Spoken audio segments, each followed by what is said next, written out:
မြန်မာနိုင်ငံမှာ2021စစ်အာဏာသိမ်းပြီးနောက်ပိုင်းပေါ်ပေါက်လာတဲ့လက်နက်ကိုင်အဖွဲ့အစည်းတွေပြီးတော့အရင်ရှိပြီးသားတိုင်းရင်းသားလက်နက်ကိုင်အဖွဲ့အစည်းတွေဟာစဉ်းစားတွေးခေါ်နိုင်မှုဉာဏ်ရည်နေပါပြီးလမ်းမရောက်နေကြတယ်ပြီးတော့လည်း၎င်းတို့ကိုအားပေးထောက်ခံတဲ့ပြည်သူတွေဟာအသိပညာနေပါမှုကြောင့်မြန်မာနိုင်ငံဟာအခုလိုကြာရှုံးနိုင်ငံအဖြစ်ကိုဥတီနေတာဆိုပြီးတော့မှအများပြည်သူကိုအပြစ်ဖို့လိုက်တာဖြစ်ပါတယ်တကယ်တော့မြန်မာနိုင်ငံဟာ2021စစ်အာဏာသိမ်းပြီးနောက်ပိုင်း၎င်းရဲ့အာဏာယူမှုအာဏာမိုက်မဲမှုကြောင့်သာမြန်မာနိုင်ငံအခုလိုရှာရှုံးနိုင်ငံအဖြစ်ကိုဥတီနေတာပဲဖြစ်ပါတယ်တို့ပေမဲ့စကောင်းဆာဗိုလ်ချုပ်မှုကြီးမင်းအောင်လှိုင်ကတော့၎င်းအပြစ်ကိုမမြင်ပဲတခြားသူကိုပဲအပြစ်ဖို့နေတာသူ့ရဲ့မွေးရပါ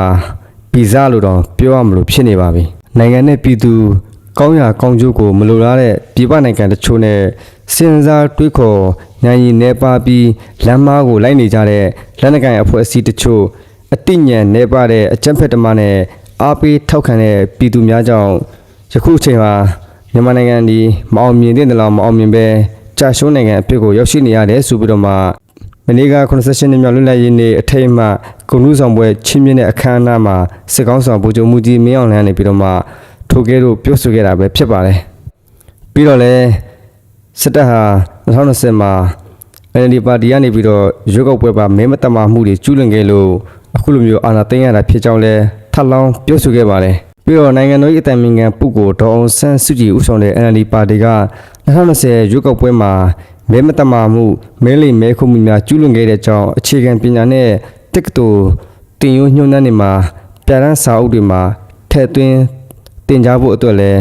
စစ်ကောင်းဆောင်မင်းအောင်လှိုင်ကနေပြီးတော့မှညွှန်ကြားထားရဲ့ဆိုတဲ့အကြောင်းကိုနေပြီးတော့မှရှိတဲ့စည်ရင်သတင်းအရင်းမြစ်ချိုးကနေပြီးတော့မှသတင်းဌာနအသီးသီးကိုပြောဆိုကြတာလည်းရှိပါတယ်ပြီးတော့စစ်တပ်မှာရှိတဲ့စစ်အခြေခံလေ့ကျင့်ရေးတပ်တွေပြီးတော့ဒီဟိုဘုံမှာရှိတဲ့ဒီတက္ကနာတမတော်ကွန်ပျူတာနဲ့နည်းပညာသိပ္ပံပြုံးလုံးမှာရှိတဲ့စစ်တက်ကတော်တွေဘာထူးမှာရှိတဲ့ဘူတင်နန်းကျောင်းကွန်ပျူတာစီကျောင်းတွေမှာ NLD ပါတီက2020မှာမိန်းလိမ်မဲခိုးခဲ့တဲ့ဆိုတဲ့အကြောင်းကိုဝါဒဖြန့်ပြီးတော့ထည့်သွင်းတင်ကြားနေတယ်ဆိုတာကိုလည်းသိရပါတယ်စစ်ကောင်းဆောင်ကတော့စစ်အာဏာသိမ်းရတဲ့အကြောင်းရင်းဟာ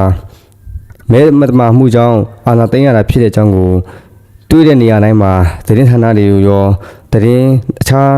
ဒီနိုင်ငံခြားသတင်းဌာနနဲ့တွေ့ဆုံတဲ့အခါမှာရောနိုင်ငံခြားတာတမန်တွေနဲ့တွေ့တဲ့အခါမှာရောခဏဒီပြောဆိုလိရှိခဲ့ပါတယ်ပြီးခဲ့တဲ့2020ရွေးကောက်ပွဲမှာအကြီးကျယ်နာမည်ပြက်ခဲ့တယ်တော်တော်ဆိုးဆိုးဝါးဝါးကိုဖြစ်ခဲ့တာရုပ်ပြဆင်းပြက်ကိုနိုင်ငံမှာလည်းအချက်တကွဲဖြစ်ခဲ့တယ်